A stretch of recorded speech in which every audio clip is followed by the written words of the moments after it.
Imagine this. You're married to someone you love. You live together, you build a family, and you think you know everything about them. But then one day, they die, and while going through their things, you stumble on a box. Inside the box, you find documents that don't just change what you thought you knew about them. They erase it completely. This isn't the plot of a thriller. This happened. The woman was known as Lori Erica Ruff. She was a wife, a mother, a neighbor.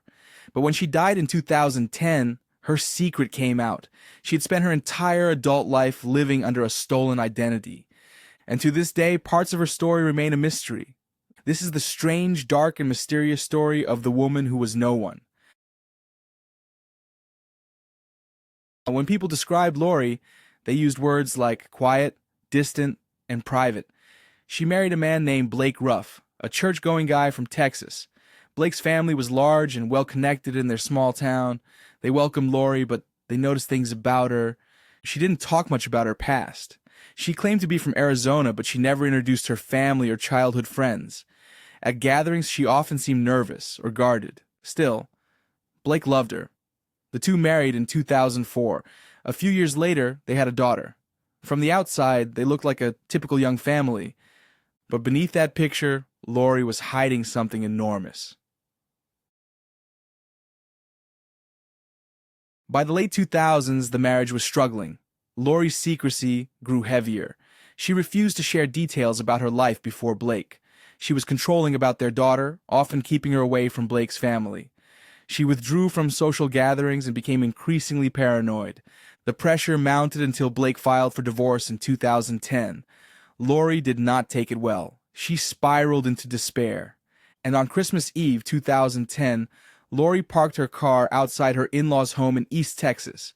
Inside the car, she took her own life. She left behind her young daughter, her husband, and a grieving family. But she also left behind something else, a mystery that would consume investigators for years.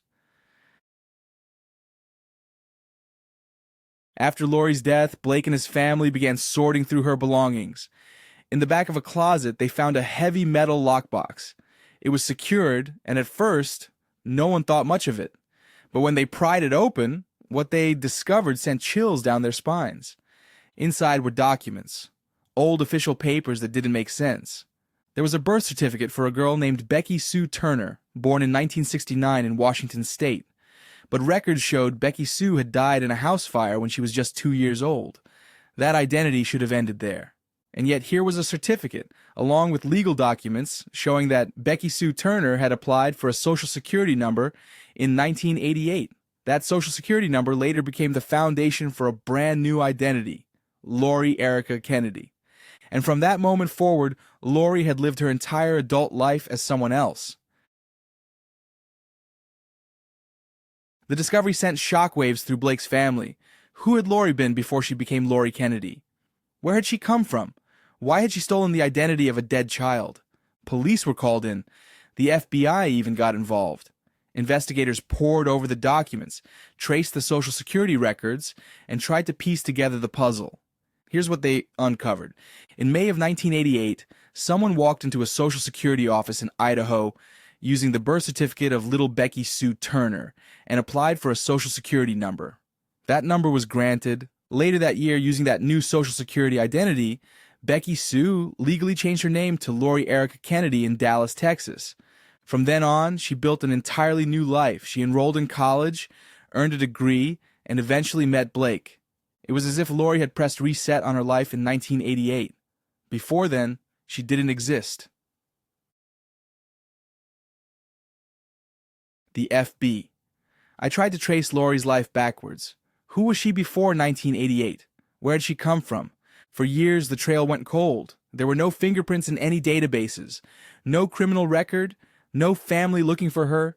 She had erased her past so thoroughly that she might as well have been a ghost. But then, investigators started examining smaller clues. For one, Lori's behavior. Friends and family remembered how awkward she was socially, how she often avoided eye contact, and how fiercely she guarded her privacy. At times, she seemed paranoid, as if she feared someone might come after her. Then there was the timing. In 1988, she was likely in her late teens or early 20s. Something had happened in her early life that made her desperate to disappear. But what? For years after her death, Lori's true identity remained unsolved. Journalists, amateur sleuths, and genealogists all tried to crack the case. It became one of the most talked about identity mysteries of the decade. Then, in 2016, a breakthrough came from an unexpected source: genetic genealogy. Investigators obtained a DNA sample from Lori's daughter.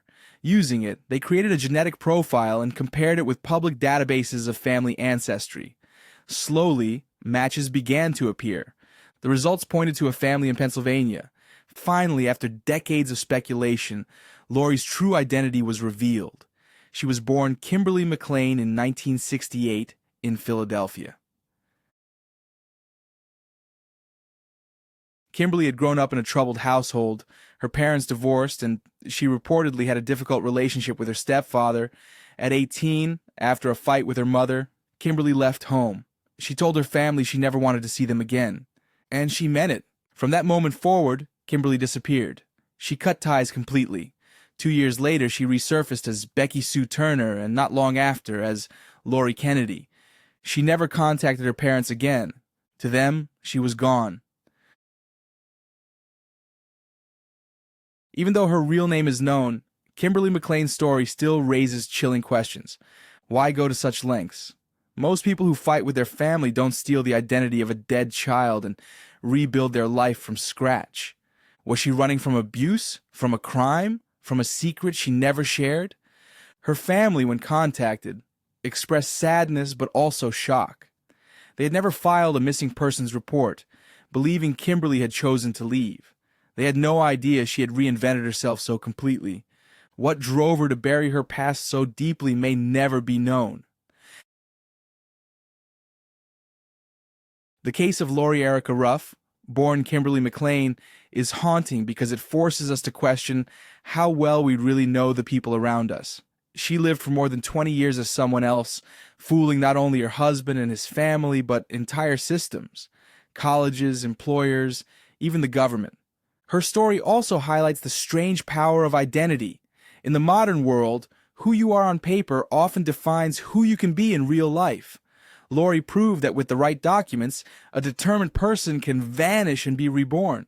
But the cost was enormous. She lived a life filled with paranoia and secrecy.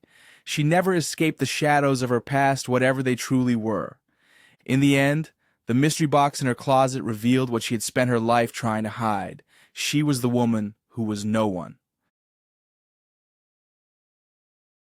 The story of Lori Erica Ruff, Kimberly McLean, isn't just about a stolen identity. It's about the lengths one person went to in order to erase themselves and the questions that remain when they're gone. We know her name now. We know where she came from. But we may never know what drove her to vanish or what secrets she carried to her grave. And that's what makes her story so chilling, because sometimes the greatest mysteries aren't about crimes or conspiracies. Sometimes they're about the people closest to us, the ones who smile, raise families, and sit across the dinner table while hiding an entire life we never knew existed. That is the strange, dark, and mysterious story of the woman who was no one, Lori Erica Ruff. As always, visit us at readtherealstory.com for more true crime tales, mysteries, and chilling stories you won't find anywhere else.